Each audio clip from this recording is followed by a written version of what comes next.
It's your time to shine with Presenter Search on 3 and Orbit Gum. Welcome to the show. 7 contestants are still in the running for 2 coveted spots on Expresso live every morning.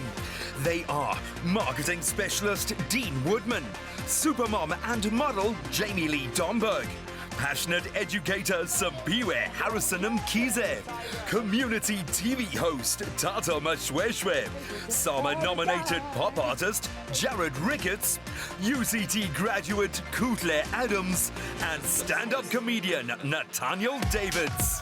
Thousands entered on Instagram, and now we are down to just 7. This is Presenter Search on 3, the Expresso edition. Joining us live in studio are our judging panel. Make some noise for Dr. Musa Mthombeni, our guest judge, Patience Stevens, as well as the one and only Roger Goode.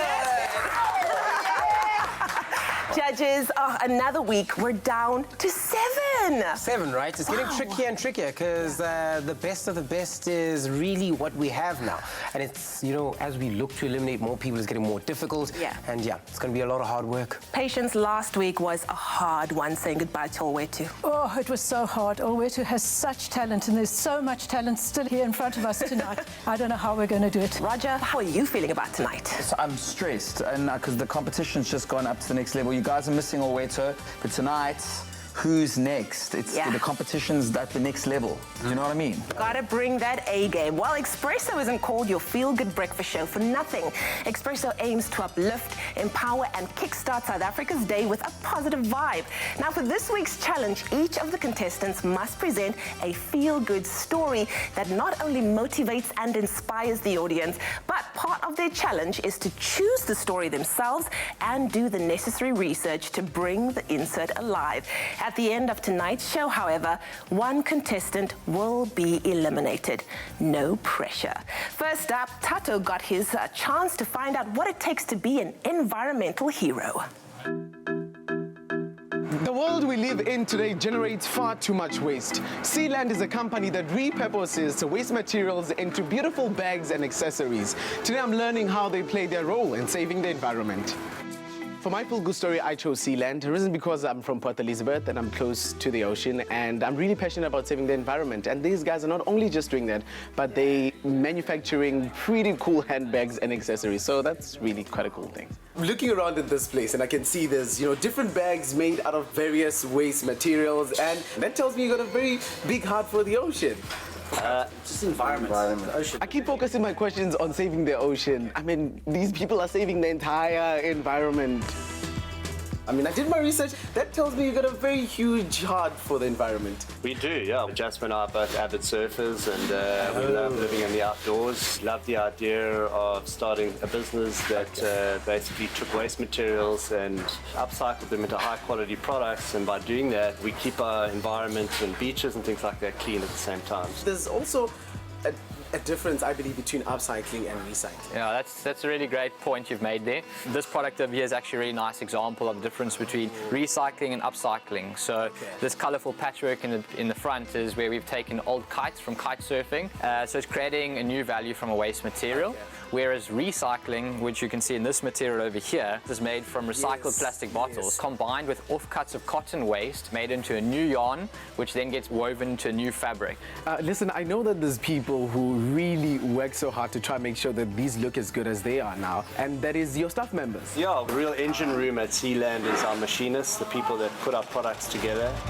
We refer to our staff complement as the Sealand family. Inside of every bag we make is the stamp of the person who made it. Zuki, you're part of the Sealand family as well. Yes. I'd love you to take me through the process of taking just a little, you know, small piece of waste material to making a whole entire fashionable bag. The material comes in big piles. It gets cut into shape depending on the style of the bag. The machinists work on the bag, and then after that we check if it's good quality to be on the market. It's definitely a feel-good story, and it sounds really amazing. Thank you. Yeah. Welcome. Sure. I decided to end the interview by trying to cut the raw materials myself. You know, I really want to feel like I've contributed, you know, some way. Well, today I've definitely learned the saying that says one man's trash is somebody else's treasure. It's definitely true. Well, even if I don't make it in this business, at least I can play my part in saving the environment. Am I doing it right? Yeah. Okay, so let's cut it up. Tato, say it with me. It's not just the ocean. It's the entire environment. There we go. How did you enjoy that? I really had fun. It's crazy how I kept on getting carried away by the fact that it's just, you know, the ocean. Yeah. And I learned a lot of things, and also getting to realize that the earth is collapsing and it's very important that we really save it. And I played my role. As you could see, I was doing a little bit of cutting there. There we go. But did he play his role well enough, Dr. Musa? So the aim of this challenge was simple. Make us feel good. Make the person that's sitting at home on their couch watching the show go, geez, man, that's nice. And the one thing you do consistently now is you make us feel good. All the inserts that you give us really make us feel happy. We watch it, we smile, and you don't take yourself too seriously. Like, the stuff that you do will be like, ha, we laugh along with it, we get along with everyone, and we like that you always prep for your interviews. Maybe stop saying you're well-researched in the interview sometimes, because I get that it happens a lot. But apart from those things, you really give good inserts. Well done. Wow, what a way to start the show. Put it there. Boom. Okay. Regardless of how the contestants are performing, they always look good thanks to Old Khaki. Now, you at home can also look TV ready with a 2,500 Rand voucher from Old Khaki. To enter, all you have to do is go to the Presenter Search on 3 Facebook page, comment on the competition post by telling us what your summer must-have item is from Old Khaki. The feel-good vibes continue after the break.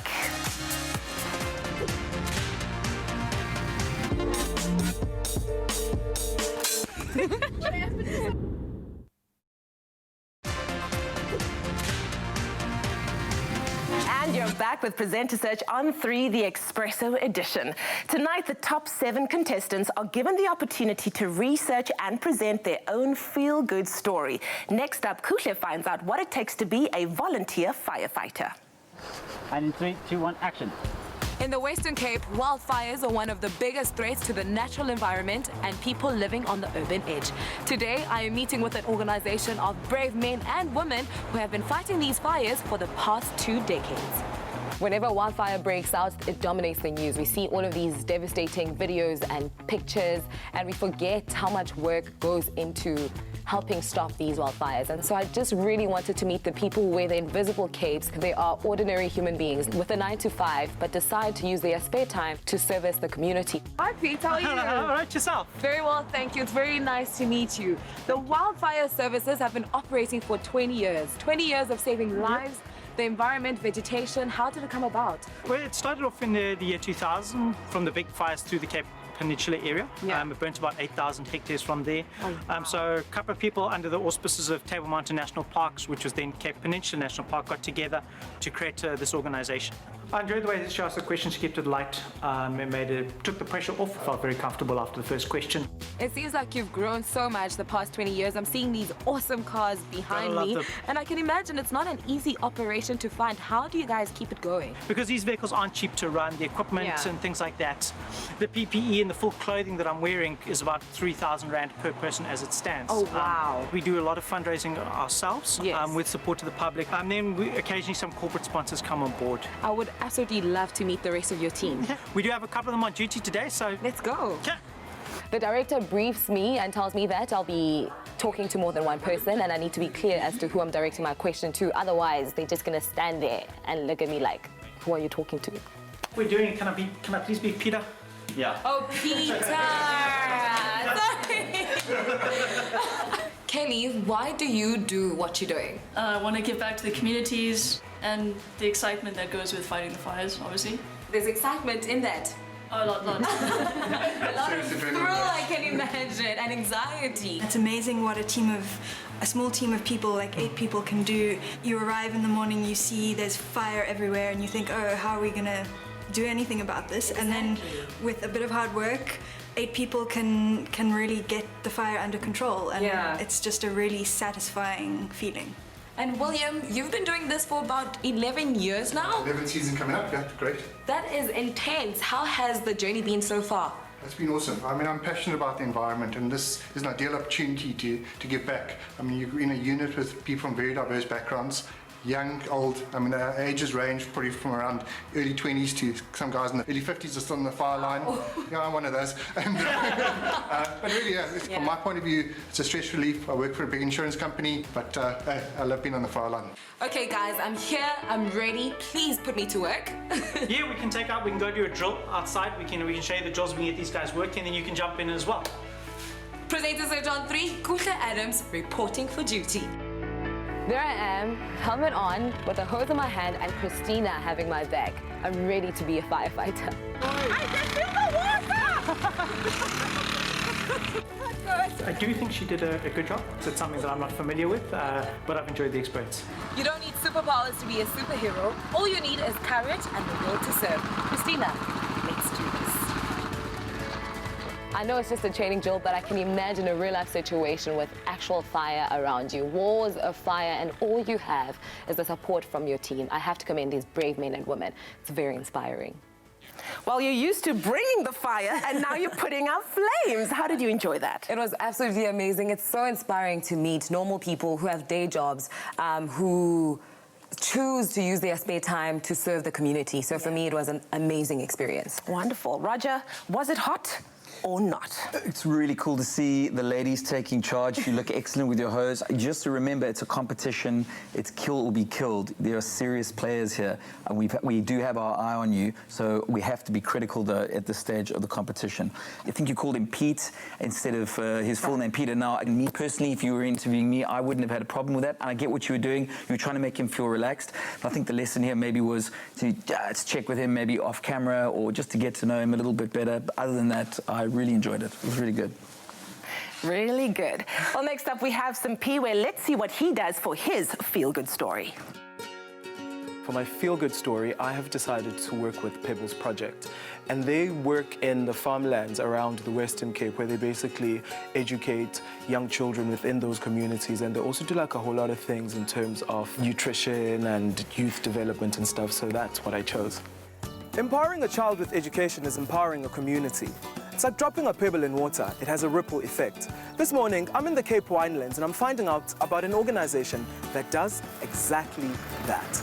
I get to the place and the first thing I see are these mobile resource centers. This is exactly the type of organization that I want to work with, man. We're a non-profit organization that's passionate about farm worker communities and particularly supporting children and families in the agricultural communities of the Western Cape. So we started on 5 farms, establishing creches, and we have then grown over the years to about close to 40 different farms that we currently work on, or 40 centers that we currently have. Yeah, Charmaine, and I mean, I'm a teacher myself, and I'm really, really inspired by the type of work that you guys sort of do around this place. Sure. You obviously don't only focus on ECD. I mean, you're mentioning something about that you do multiple other projects. You do leadership stuff, you also do health stuff. Can you have a little chat around the leadership stuff that you guys are doing for the kids?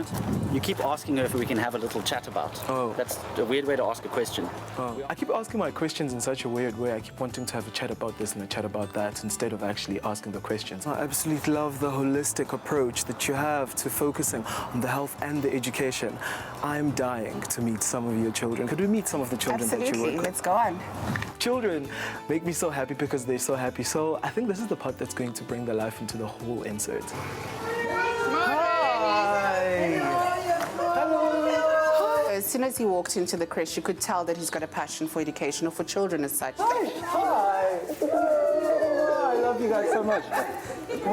As soon as I walk in, the children run up to me, and I think children just know. Children can pick up vibe. Those kids picked it up and they ran towards me, and I was feeling like, I'm actually doing something right. It felt at home.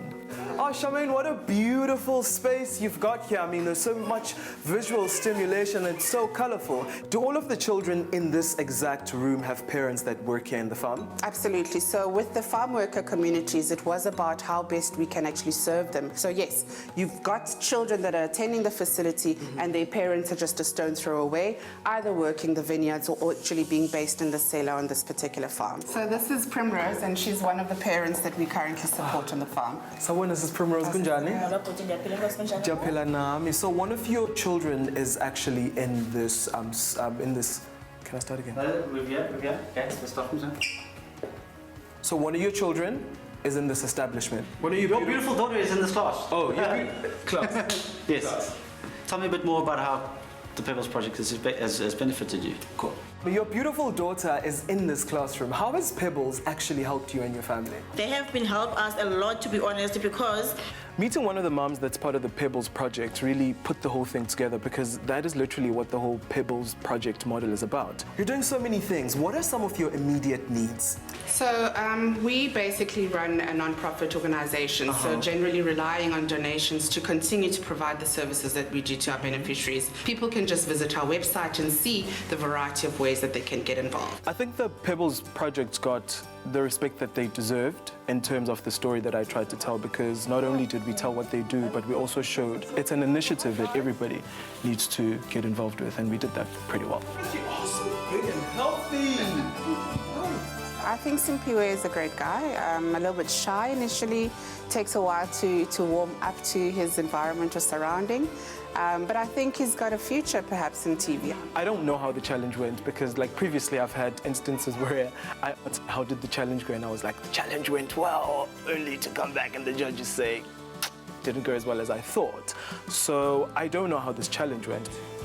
Wow, Simpiwe, focusing on early childhood development. Did you find yourself developing in that insert? Yeah, I totally did. I think it's because I have such a great passion for education. Wow. And when I got an opportunity to interact with those little children, my heart just sort of jumped, and it was a natural development. Wow, I love that. Dr. Musa, did that shine through? So watching the insert, that is the one moment I think we all agreed was actually quite nice. You walk in there, the babies are grabbed and they picked up and they're hugging you. It's really beautiful. But the rest of the insert doesn't show us that, which was quite confusing because it was a lot of questions. You asked a lot of questions, but even in your asking of the questions, a lot of it is you don't feel like you want to know, but you're asking it for the sake of asking questions because, well, this is an insert, that's what I'm supposed to do, let me just do it. And then when you see the children, your face lights up, you get excited, you play with them, and then get back to questions again, and it's the serious person that we see all the time, which was a little confusing to us as well. So in terms of what we got from that, we felt good for a second, but throughout the insert, it felt very much like an infomercial.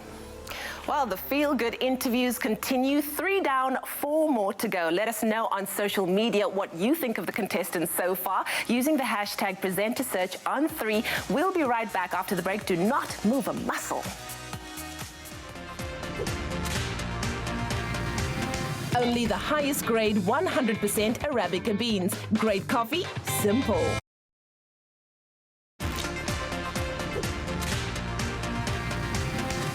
Back with Presenter Search on 3, the Expresso edition. Tonight, contestants must show that they can do more than just present by researching and telling a feel-good story that is close to their hearts.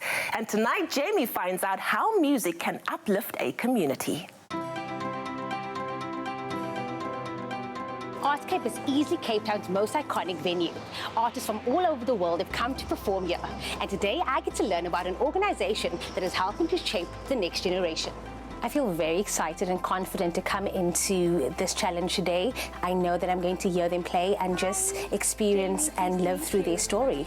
Odile, Artscape, such an iconic building and also a place for so many of South Africa's biggest productions, and now also home to the Masidlale Grassroots Project. Yeah, so Masidlale Grassroots Project is a youth development initiative of the Cape Town Philharmonic Orchestra. And yeah, we aim to see transformation through providing access to music education. I love that. 10 years already. How have you grown from starting? Yeah, we've got about 120 students. And now we're really excited because we've grown to the point where we've got youth orchestras and we've got youth wind bands and junior string orchestras and junior wind bands. And, you know, this year we had the introduction of interns. So that's really, really exciting for us. I love that. Now, part of that 120 students, I hear 2 of those students is up there and they show us exactly what you have. When I first met Jamie Lee, I thought that she was vibrant and lively, a lot of personality. She did a lot to kind of put me at ease. It's a little bit of a nerve-wracking situation, so just kind of talk me through things, make me feel very comfortable. I'm excited to hear them play. I heard them as we walked up the corridor and it's literally music to my ears, so very excited to actually see them in action.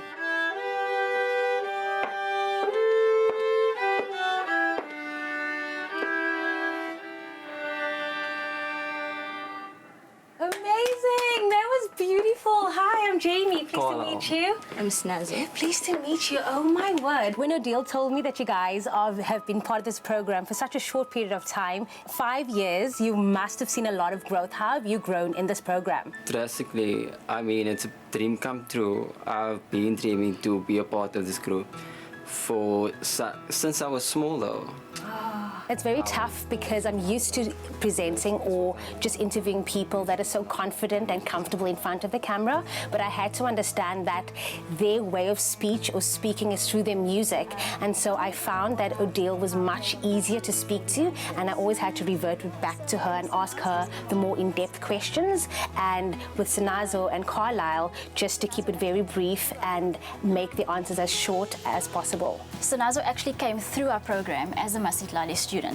So Sinazo is learning how to teach violin, and Carlisle's involved in the Cape Town Philharmonic Youth Orchestra where he plays viola.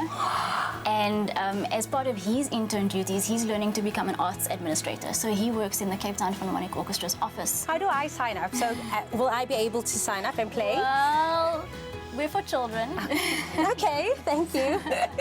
So even though you look fantastic, you're a little bit too old. I had to turn it down a notch because usually I'm very like out there in your face, you know, wanting to get as much information as possible. But today I just had to be cool, calm, sensitive, and take all the criticism from the previous week's challenges and bring that in full effect. So listen to them, take direction, and just keep growing and learning from this. What keeps this project alive? Well, obviously one of the most important things is funding and sponsorship. But then on the other hand, partnerships with our schools that we serve, with the principals, with the teachers, really just with the communities that we work with. Wow, that was so inspiring to hear your journey and your story, but I do want to hear you play. Will that be possible? Definitely. Okay, let's do this. I definitely do think that Jamie sort of helped us portray ourselves in a good light and really just shed light on what it is we do, the impact that we have.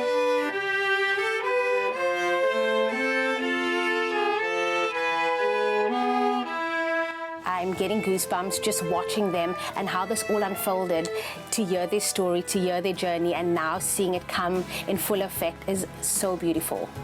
Wow, Jamie, did that uplift you as much as it did us? So beautiful, inspiring, literally left me with a feel-good energy. Yeah. Roger, how about you? Okay, last week we were live TV show, no rehearsal, pre-records. And in this instance, it felt that you were rushing, particularly the intro. And I got the impression watching it like you were late for something that you had to get to after that. I don't know if you guys picked that up. Yeah.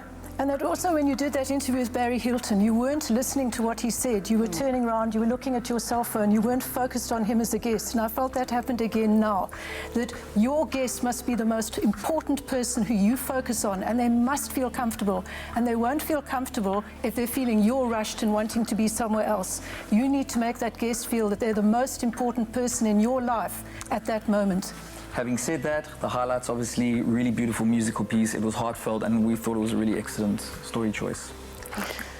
Well, as we continue, next up is Dean Woodman. Let's see how he brings his feel-good story to life. I've chosen to do my insert on Campfield Village. They're situated just up on the N7. Now, what's fantastic about this non-profit organization is they give the ability to intellectually challenged individuals to actually make a home and to start an enterprise. And there's an amazing woman on this Campfield Village that started it all the way back in 1964. I'm looking forward to meeting her, to interviewing her, and just get a bit of her wisdom. Welcome to Campfield. Well, thank you. It's my first time at Campfield, and I see that you are going 55 years strong. Absolutely, 55 years in which we built up 4 beautiful enterprises here at Campfield. Enterprises, tell me a bit more about that. We've got an organic farm, of course, and our cows are all grazing around this whole farm. We've got the dairy, we've got the bakery, we've got the cosmetics department, and then we've got the farm part. Rikus, tell me what sets Campfield apart? Our residents. We've got 95 residents here. All our residents has got an intellectual disability, but they take pride in what they do. And here at Campfield, we develop a skill for each resident. That's amazing, man. I look forward to meeting some of these residents today, but more importantly, I know there's somebody called the Heart of Campfield that I'm dying to meet. Oh, absolutely. Let's go meet Renato. Fantastic. Dean really surprised me. He was well informed about Campfield. I could have seen he did his research on Campfield. What inspired yourself and Julian to found this place? Well, our background is anthroposophy. It's a complicated word, but it means knowledge of the soul. Wow. And that is inspiring. You know, we're not just physical human beings who've come about and go and dissolve, but there's a meaning. There's a meaning for us to come, a meaning when we die. We're not just bits of earth. We've got a soul, we've got a spirit, which is going to go on. I finally get to meet Renata, the person that started it all, and with her husband Julian, who's not around anymore. But what a woman. I mean, the 5 minutes I spent chatting to her felt like time had just stopped. Dean, welcome to our cosmetics department here at Campfield, and I would like to introduce you to Anke Maas-Verwey, who's been here quite a while. Anke, meet Dean. Lovely to meet you. Nice to meet you. Off camera, the director explains that I need to be very aware of the type of questions I ask and the tone I use, because we need to be very sensitive to the residents of Campfield. Anke, I've got to say, everything smells amazing in here. No, it does. It really smells nice, and it really also, you know, relaxes you, and I love the smell. And what cosmetics do you make? We make a lot of body oils and hand soaps and... That's nice, eh? Yeah. I love hand soaps, and I'm smelling lavender. Yes, it's lavender. Lavender's very good for you, and it also relaxes you, and it also calms down, and it's very good. Look, I know that your sister is here as well. She's not in the cosmetics department. Where does Ziggy work? She works in the bakery.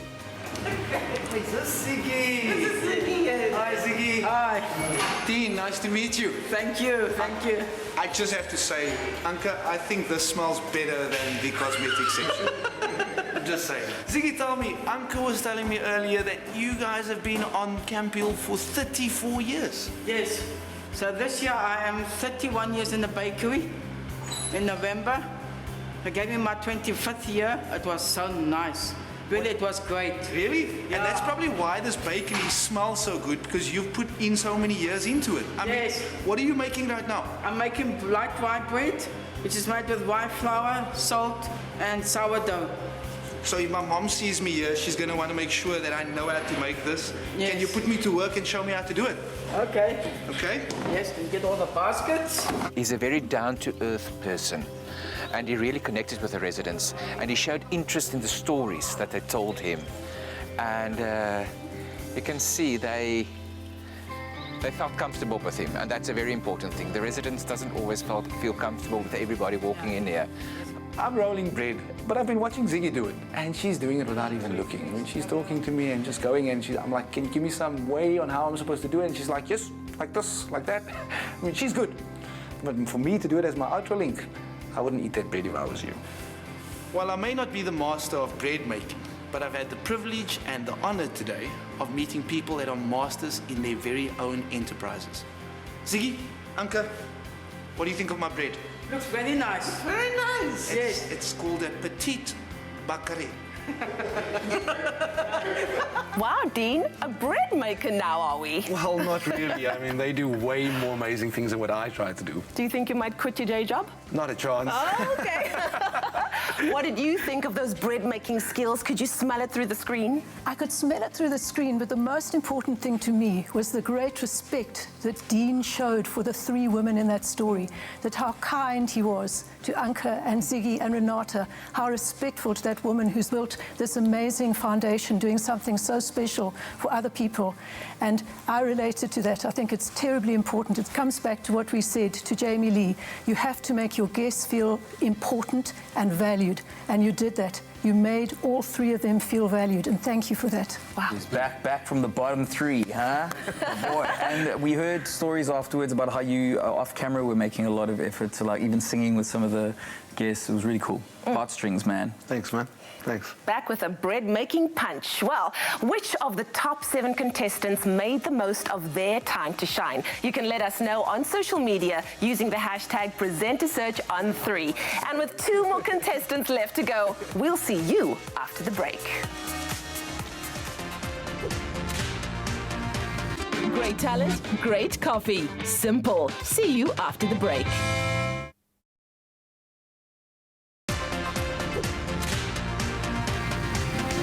You're back with Presenter Search on 3, the Expresso edition. Tonight's challenge sees the top 7 contestants researching and presenting a feel-good story. And tonight, Jared learns how graffiti art can uplift a community. I chose to do my feel-good story on Chad Hanning. He is a street artist and he's changing the narrative around graffiti. Originally, people think that graffiti is all about defacing properties and it's an illegal thing, but he's going around with organizations to schools. You know, he's bringing joy and happiness through the color of the murals that he's painting to bring a different, fresh perspective on graffiti. Over the years, graffiti has received a negative reputation, but today we find ourselves at Saxon C Primary School, where we are meeting a man who is applying a fresh coat of perspective on street art. I did some research on Chad, and reading his profile felt like I was looking at my own life. We went to the same college, we studied the same course, we were both identified as emerging creatives at Design in Durban, so I feel like I'm going to be able to connect with him. He definitely made us more comfortable with each other, I think, because we had so much in common and we've like kind of done the same thing. Yeah. I love what I'm seeing on this wall, all these colors. I feel like I'm fitting right in here. You are. I want to know, what is the concept behind your mural today? The concept is sports. So we're bringing sports to the school and base my characters on that. So I have a rugby player, soccer player, basketball player, cricket player, all our favorite sports in South Africa. All the things that I can't do. We just clicked, like Jared's a really cool guy. I called you Chad, but your peers call you Bushy. Yeah. Where does the name come from? So Bushy comes from my heritage, so Bushman Khoisan heritage. And I chose it like a long time ago when I was 14 years old, and it just stuck. So I've been bushy ever since. And you started at the age of 14, you said. What is it about graphic design that intrigued you? So back then, I would drive to school and bus every day and see all the amazing street art and graffiti around me. From there, it developed into graphic design and mural painting. Yeah. A lot of people don't know this about me, but I'm also a graphic designer. And so I understand what it takes to develop your own style and to carry a narrative in your artwork. Talk to me about your style. The world could be like very bleak and dark. Like I try and make it more positive and colorful because at the end of the day, it's public art and the public sees it and they're affected by it. When I walk away from the wall, it's about the people. So I'd rather have a positive impact on people than anything else. And you look like you're having fun at the same time, but Always. I want to join you in painting this beautiful picture. I have plans for you. Awesome stuff. Where do I begin? You start over here. The top leaf, I left it open for you. Awesome stuff, and you're already giving me an outline. Yeah. I could never color in the lines, guys, so this is Just like keep it like this far. I'm not dressed, it's very hot. He wants me to spray paint yet again. I'm not wearing the proper attire like my Krav Maga. I am now wearing a bright yellow jersey with white sneakers, and he wants me to spray it. All I can thinking out, I'm still paying off these shoes. I think I could join you on some future projects. Okay, we'll have to talk about that later. Let me just try and finish this leaf, and then you can judge me on that. You've got a perfect opportunity there. He said, you said, how am I doing? I'm doing well. You could have looked at the camera and said something. Once again, I forget that I need to bring the audience into the story. Yeah, how am I doing? Not too bad. You're doing well, actually. So you think I could join you on the next project? I don't know. We'll have to speak about that.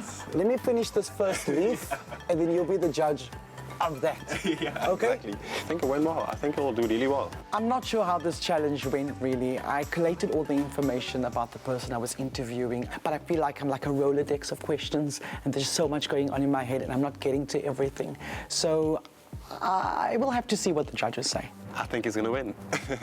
Jared, you tried Krav Maga and now graffiti art. Did you enjoy that? I had such a great time. For me to connect with another creative was really cool. It's also art with a good cause. I love his stance on trying to change the perception of street art, showing people that it's uplifting and it can make people feel good. But did that insert connect with the audience? So I like that he brought up both inserts, the one he did 2 weeks ago and the one that he did today.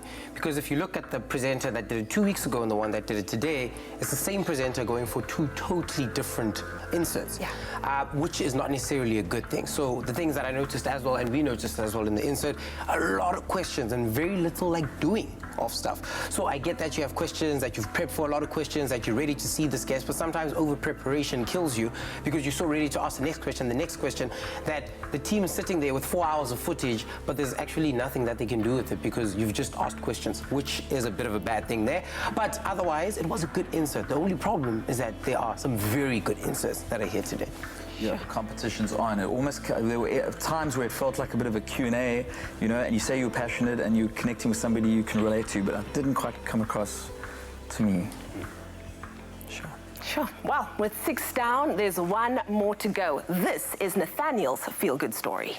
I found Johan. I did a little bit of research about him, found out that he recently joined the foundation clinic, but his backstory and what he went through is something that South Africa definitely needs to hear. This is your opening link, so just give us that positive side of the story as per your research. Cool. Lovely. Action. Today I'm at the Foundation Clinic, a recovery center for substance abuse, and I have a remarkable man with a remarkable story waiting for me. One more. Too flat. Action. Today I am at the Foundation Clinic. We do the opening link twice. Look, it's a feel-good story, but at the end of the day, I don't want to seem too excited about being at a clinic. So finding the right balance of how much energy I need to portray on camera is the reason why we're doing this twice.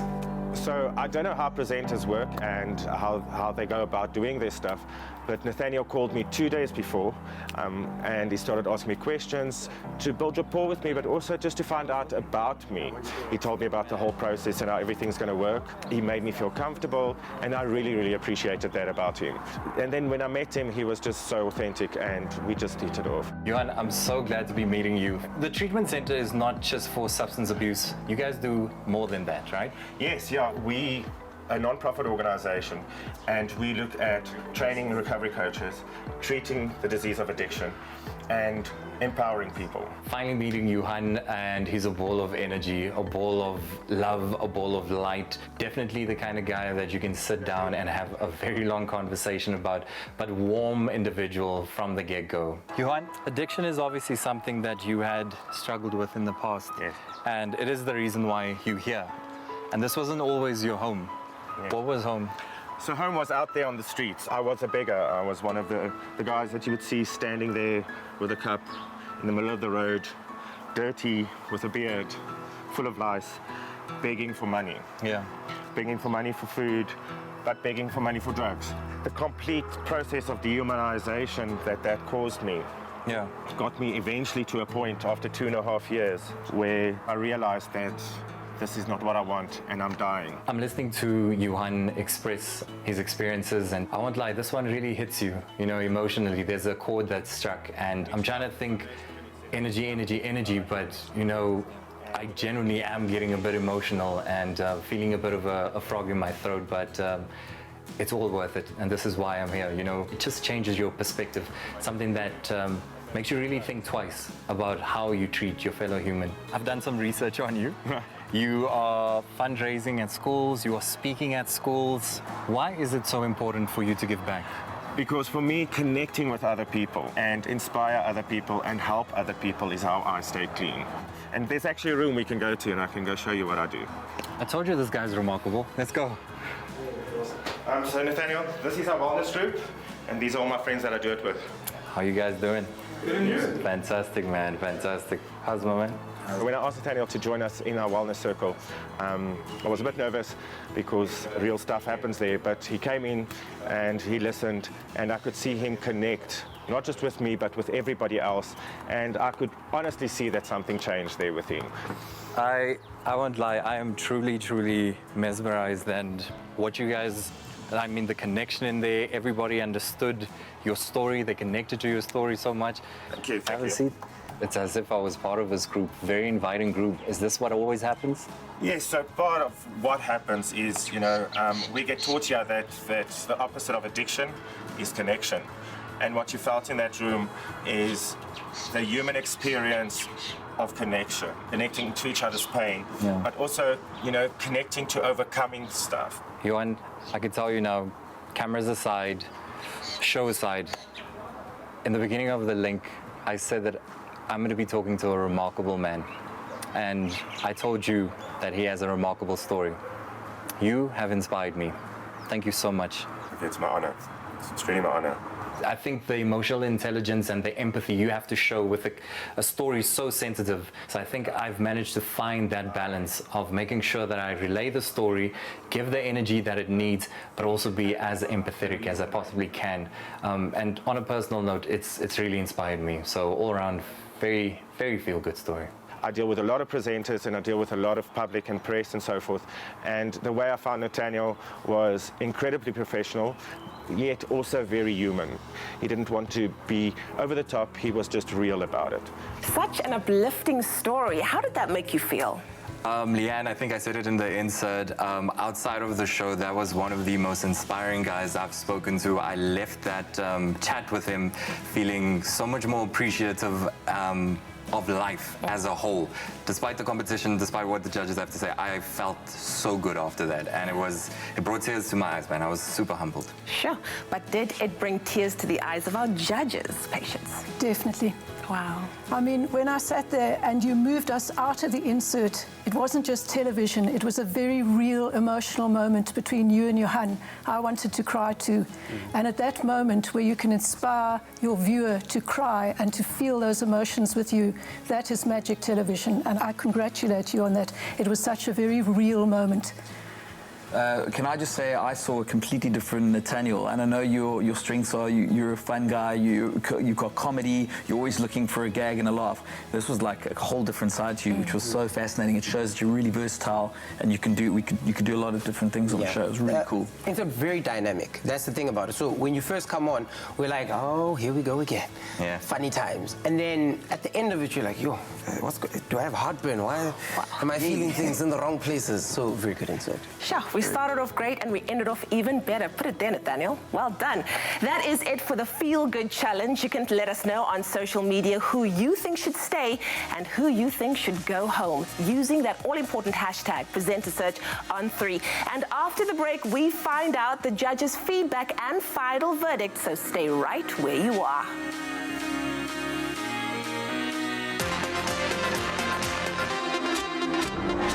It's your time to shine with Presenter Search on 3 and Orbit Gum.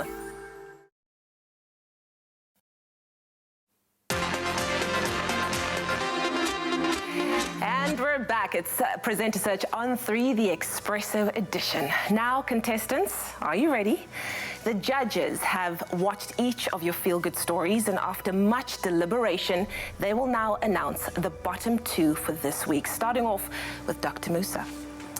So the first person in the bottom 2 this week is Simpiwe.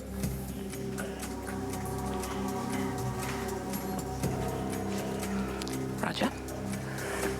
The second person in the bottom 2 this week is Jared.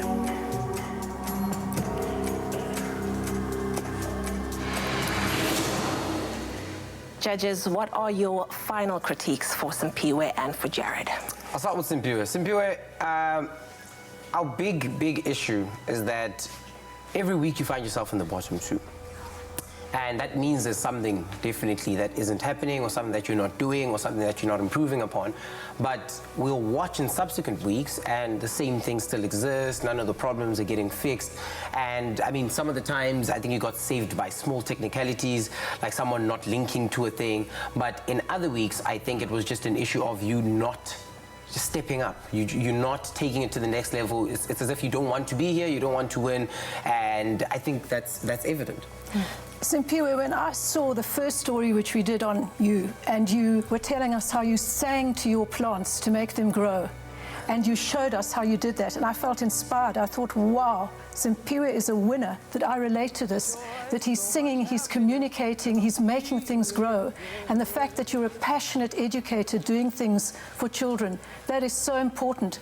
But in spite of how wonderful you are as a person, I find you a bit shy and reserved, and it reflects in your posture. So when you're sitting around, or even when you're on air, you're like this. And I said to you when we did the live show, you have to transform your posture so you're up and positive and giving and projecting. And I'm not seeing you doing that. I'm finding you too shy and reserved. Roger, Jared? We are under huge pressure here. The competition levels are going up, so we have to be really critical. Jared, you know we've been watching you. You've been a favorite since the beginning of the show, and maybe sometimes that's what happens is if you think you are doing really well, you get a little laxy-daisy. There was the one thing I know Dr. Musa a couple of weeks ago gave you a little bit of critique about your hands, about overusing your hands a little bit too much. You're very animated, and that's really cool in certain instances. There are other instances where, you know, you've got to make a judgment call as to how animated you're going to be depending on the situation. But yeah, it's a tough competition, this, and we have to be really sort of nitpicky, sadly. Yeah, because of the competition, it's tricky to have a bad week, because a bad week could send you home. So every week needs to be I'm giving my all, I'm making notes. It's gotten to a point where we as judges say, we don't understand why you guys aren't even writing down the stuff we're saying, where you're like, they said I use my hands too much. Let me go write that down, stand in the mirror and practice how I'm presenting. If I'm using my hands, I need to come up with ways to not use them. Let me distract it by putting it in my back pocket, do something that's going to take away and show us that you're actually improving and getting better, and everyone at home will see it because they're watching the show and they'll be like, hey, that guy used to be this guy, and now, yeah. It's a horrible job interview. This is the worst. Thank you, judges. To our bottom two, good luck. So the judges have come to a decision, and the contestant going home tonight is Simpiwe. I am so sorry. Your journey on Presenter Search on 3 ends tonight. Well, there we go, Jared. You get to fight another day, so I hope that you definitely take it and run with it. And as sad as that moment is for Simpiwe, for the other 6 remaining contestants, you are about to embark on an epic adventure. Now, for your next challenge, you will be heading to Eswatini, formerly known as Swaziland, to our viewers.